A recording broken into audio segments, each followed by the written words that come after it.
بسم الله الرحمن الرحيم. الرحمن الرحیم الحمد للہ وحدہ والصلاة والسلام علی من لا نبی بعد اما بعد. عزیز طلبہ، آج کتاب الہدایہ جو ثالث کا سبق نمبر 27 ہے، اور یہ سبق جنس المسائل الثمانیۃ المتفرعۃ علی الاختلاف السابق بین ابی حنیفہ وصاحبیہ پر مشتمل ہوگا، اور کتاب کی عبارت وَلِهَذِهِ الْمَسْأَلَةِ اخوات سے لے کر خلافا لہما تک ہوگی. سبق کے متعلقہ اصول کی طرف، تو اصل نمبر 1، التصرف بحکم العقد من المشتری اجازت ومن البائع فسخ. مشتری کی طرف سے حکم عقد کی بنا پر کوئی تصرف کرنا اجازت، جبکہ بائع کی طرف سے فسخ شمار ہوگی.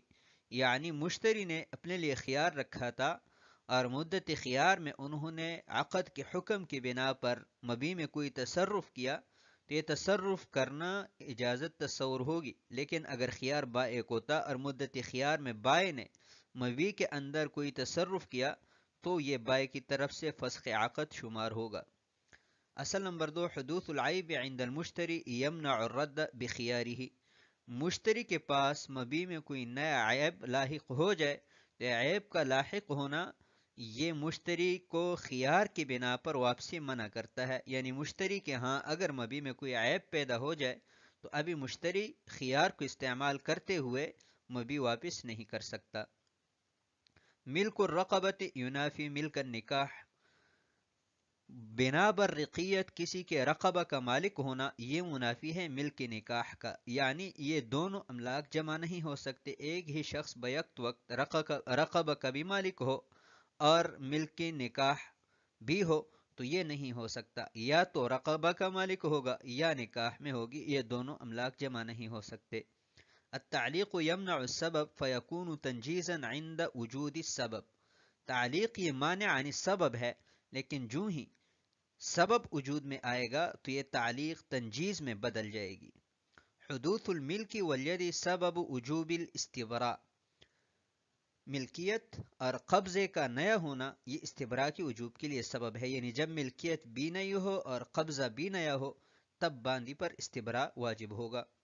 اجتماع الملک والنسب سبب الاستیلات. یعنی باندی کب ام ولد تصور ہوگی کہ جب ایک ہی شخص کی ملکیت میں ہو اور اسی شخص سے نسب ثابت ہو بچے کا، تو یہ باندی اپنے بچہ جننے کی وجہ سے ام ولدہ بن جائے گی. لیکن اگر ملکیت تو اس کی ہو لیکن بچہ کسی اور سے پیدا ہو، کسی اور کے ساتھ نکاح ہو، تو یہ ام ولدہ نہیں بنے گی. نسب تو اس سے ہے لیکن مملوکہ کسی اور کی ہے تو یہ باندی ام ولدہ نہیں بنے گی. الحکم لا يسبق السبب. نفس وجوب یہ سبب سے پہلے نہیں آ سکتا. یعنی سبب کے وجود کے بعد نفس وجوب آئے گا. الاداء بعد انعقاد السبب صحیح وكذا الابراء. سبب کے منعقد ہونے کے بعد ادائیگی درست ہے، اور اسی طرح بری کرنا. یعنی جب تک عقد منعقد نہ ہو، سبب منعقد نہ ہوا ہو، تب تک نہ ادائیگی ہو سکتی ہے اور نہ ہی کسی کو بری کیا جا سکتا ہے. ید المودع مودع کا قبضہ یہ مودع کی قبضی کی مانند ہے. المسلم محجور عن تملیک الخمر وتملکها وتسلیم الخمر وتسلمها. مسلمان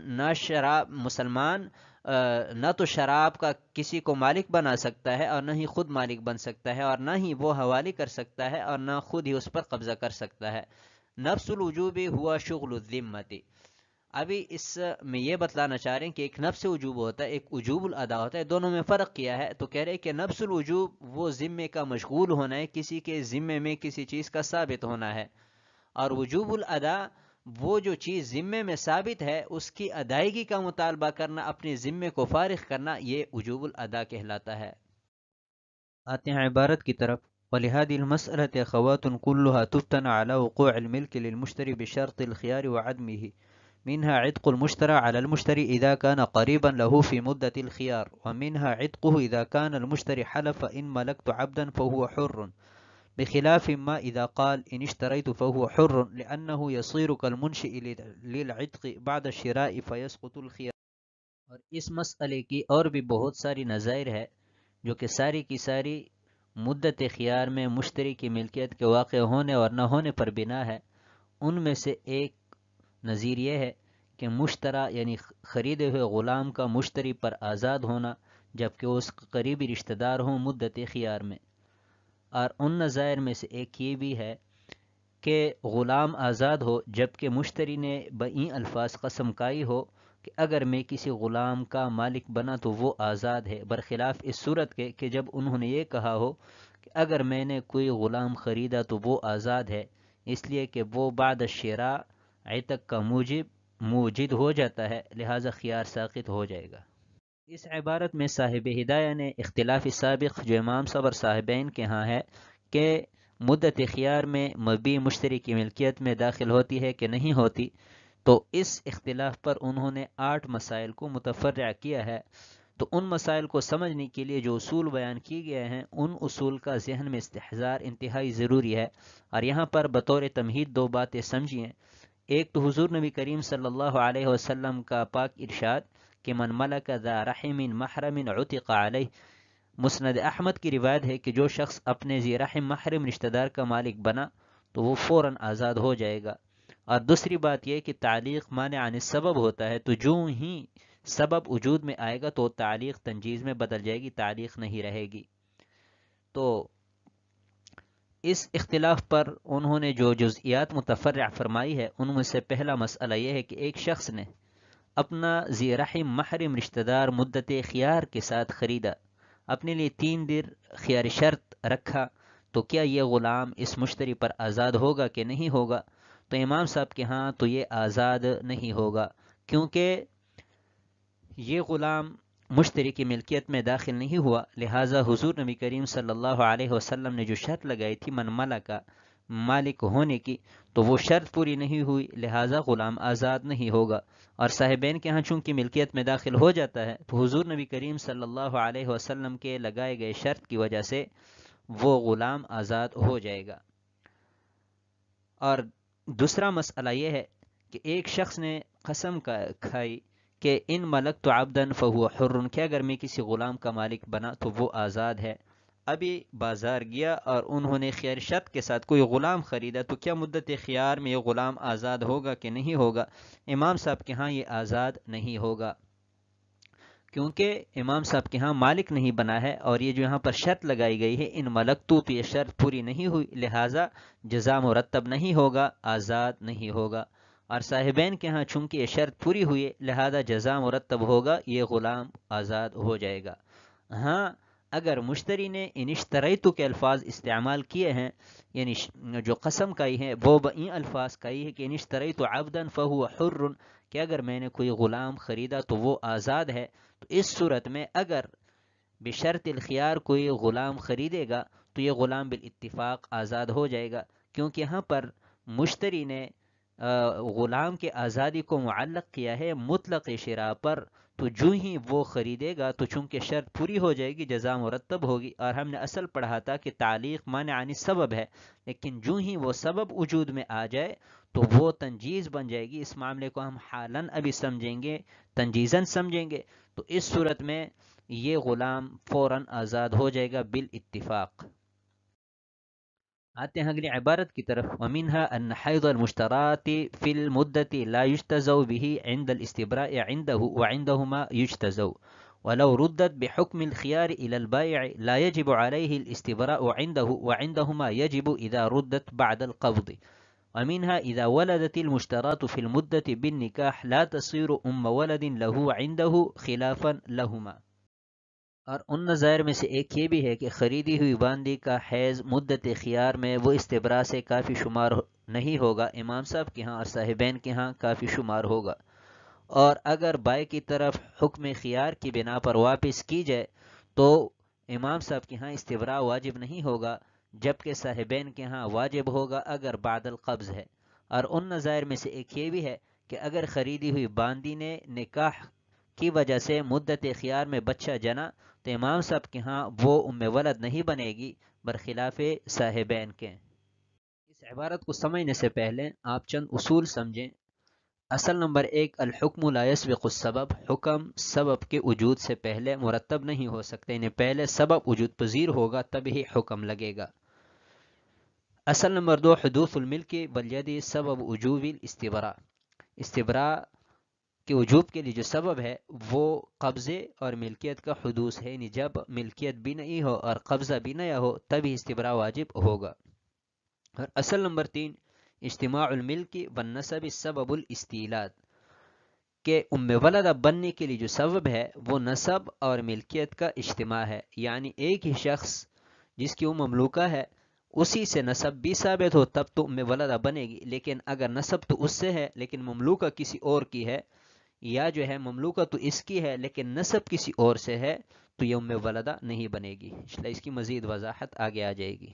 آتے ہیں فروعات کی طرف، تو فرع نمبر 1 یہ ہے کہ جو خریدی گئی باندی ہے اس کا جو حیض ہے مدت خیار میں وہ استبراء کی طرف سے کافی ہوگا کہ نہیں ہوگا، تو امام صاحب کے ہاں نہیں ہوگا، کیونکہ امام صاحب کے ہاں مشتری کی ملکیت میں داخل نہیں ہوئی ہے، تو جب مشتری کی ملکیت میں داخل نہیں ہوئی تو حدوث ملک نہیں ہوا، اور استبراء کے وجوب کے لیے حدوث ملک اور حدوث الید یہ ضروری ہے، تو جب سبب وجود پذیر نہیں ہے تو استبراء کا حکم نہیں لگے گا، اور جب استبراء کا حکم نہیں لگا تو یہ مدت خیار میں جو حیض ہے یہ حیض استبراء کی طرف سے بھی کافی نہیں ہوگا۔ اور صاحبین کے ہاں چونکہ حدوث ملک ہوا ہے، مشتری کی ملکیت میں داخل ہوئی ہے، تو حدوث ملک اور حدوث قبض کی وجہ سے استبراء واجب ہے، لہٰذا مدت خیار میں جو حیض کا خون ہے وہ استبراء سے کافی شمار ہوگا۔ اگلا مسئلہ یہ بیان کیا گیا ہے کہ اگر مشتری نے اپنے خیار شرط کو استعمال کرتے ہوئے باندی بائے کو واپس کر دی، تو کیا ابھی بائے پر یہ واجب ہے کہ وہ استبراء کرے یا واجب نہیں ہے؟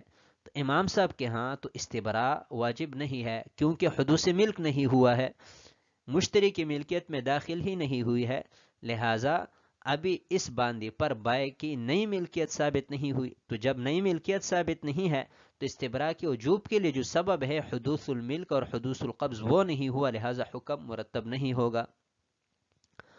اور صاحبین کے ہاں استبراء واجب ہے بشرط بعد القبض ہو۔ استبراء کیوں واجب ہے کہ حدوث ملک تو ہوا ہے، کیونکہ وہ باندی مشتری کی ملکیت میں داخل ہو گئی تھی، مشتری نے اپنی ملکیت کو ختم کر کے دوبارہ بائے کی ملکیت میں جو ہے داخل کر دی، تو حدوث ملک ہوا۔ اور بعد القبض کی شرط اس لیے گئی ہے کہ قبضے کا تجدد بھی وجوب استبراء کے لیے ضروری ہے، تو اگر بعد القبض ہے تو حدوث ملک بھی ہوا، کیونکہ صاحبین کے ہاں ملکیت ثابت ہوتی ہے، اور حدوث قبض بھی ہوا تو حکم بھی مرتب ہوگا استبراء کا۔ اگلا مسئلہ یہ ہے کہ اذا ولدت المشترات فی المدہ، ایک شخص نے اپنی جو زوجہ ہے وہ خیار شرط کے ساتھ خریدی، اور مدت خیار میں نکاح کی بنا پر مشتری کا اس سے بچہ پیدا ہوا، تو کیا اس بچہ پیدا ہونے کی وجہ سے یہ خریدی ہوئی جو باندی ہے یہ ولد بنے گی کہ نہیں بنے گی؟ تو امام صاحب کے ہاں نہیں بنے گی، کیونکہ ولد بننے کے لیے دو چیزوں کا ہونا ضروری ہے، ایک نسب، بچے کا نسب اس شخص سے ثابت ہونا، اور دوسری اس کا مملوکہ ہونا۔ تو اس صورت میں اگرچہ نسب تو مشتری سے ثابت ہے، لیکن چونکہ اس کی ملکیت میں داخل نہیں ہوئی ہے خیار شرط کی وجہ سے، تو مملوکہ نہیں ہے، لہٰذا وہ جو دو اسباب تھے ولدہ بننے کے لیے وہ پورے نہیں ہے، ولدہ نہیں بنے گی۔ اور صاحبین کے ہاں نسب تو اس سے پہلے سے ہے لیکن ملکیت میں بھی داخل ہوئی ہے، اگرچہ خیار شرط ہے لیکن خیار شرط میں اگر خیار مشتری کے لیے ہے تو اس صورت میں چونکہ وہ ملکیت میں داخل ہو جاتی ہے تو یہاں پر اجتماع ملک اور اجتماع نسب کی وجہ سے صاحبین کے ہاں یہ والدہ بن جائے گی۔ تو آج کے سبق کو ہم اسی پر ختم کرتے ہیں۔ والسلام علیکم ورحمۃ اللہ وبرکاتہ۔